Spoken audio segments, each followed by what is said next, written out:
அண்மை செய்தியை பார்த்து வருகிறோம். சேலத்திலிருந்து சென்னைக்கு அனுப்பப்பட்ட குரூப் 4 விடைத்தாள் பெட்டி பிரிக்கப்பட்டதாக வெளியான தகவலுக்கு டிஎன்பிஎஸ்சி தற்போது மறுப்பு தெரிவித்திருக்கிறது. கூடுதல் விவரங்களை செய்தியாளர் லிபிகாவிடம் கேட்கலாம். லிபிகா, டிஎன்பிஎஸ்சி தரப்பிலிருந்து என்ன விளக்கம் கொடுக்கப்பட்டிருக்கிறது? சிவரஞ்சனி, டிஎன்பிஎஸ்சியினுடைய அந்த குரூப் 4 தேர்வானது கடந்த ஜூலை 12ஆம் தேதி சனிக்கிழமை என்ற தேர்வு நடைபெற்றது. குறிப்பாக இந்த நிலையில் சேலத்திலிருந்து சென்னைக்கு அந்த வினாத்தாள்களானது அனுப்பப்பட்டதிலிருந்து குரூப் 4 விடைத்தாள் அடங்கிய அந்த பெட்டிகள்ல பல்வேறு உடைப்புகள் ஏற்பட்டதாகவும் முறையாக சீலிடாமல் இருப்பதாகவும் சர்ச்சையானது கிளம்பிய நிலையில் இது குறித்து டிஎன்பிஎஸ்சியினுடைய தலைவர் பிரபாகர் தற்போது விளக்கம் அளித்திருக்கிறார். குறிப்பாக தேர்வுகள் முடிந்ததுமே விடைத்தாள்கள் அனைத்துமே சேகரிக்கப்பட்டு ட்ரங்க் பெட்டியில் வைத்து சீல் செய்யப்படும்.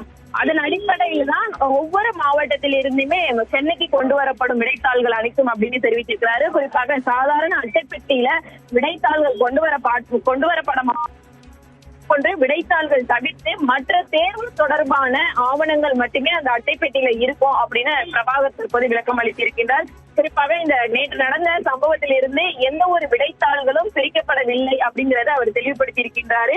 அதே போன்று இது குறித்து முழுமையான அறிக்கை என்பது வந்துட்டு டிஎன்பிஎஸ்சி தரப்புல இருந்து இன்று காலை வெளியாகும் அப்படிங்கிற ஒரு அறிக்கை சொல்லியிருக்கிறாரு.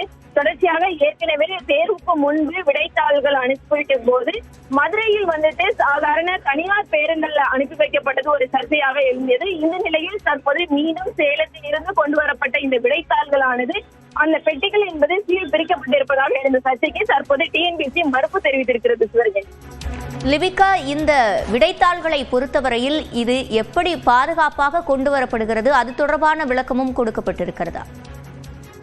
கண்டிப்பாக ஒவ்வொரு டிஎன்பிஎஸ்சி சார்பில் நடத்தப்படக்கூடிய அனைத்து தேர்வுகளுமே வந்துட்டு ஒவ்வொரு மாவட்டத்தில் நடைபெறக்கூடிய அந்த மையங்கள் மூலமாக அனைத்து விடைத்தாள்களும் ட்ரங்க் பெட்டியில வந்துட்டு முழுவதுமாக வைக்கப்பட்டு சீல் செய்யப்பட்டு அதன் பின்னர் அங்கிருந்து ஒரு கண்டெய்னர் லாரி மூலமாக தான் வந்துட்டு அனைத்து விடைத்தாள்கள் அனைத்துமே வந்துட்டு சென்னைக்கு கொண்டு வரப்படுகிறது.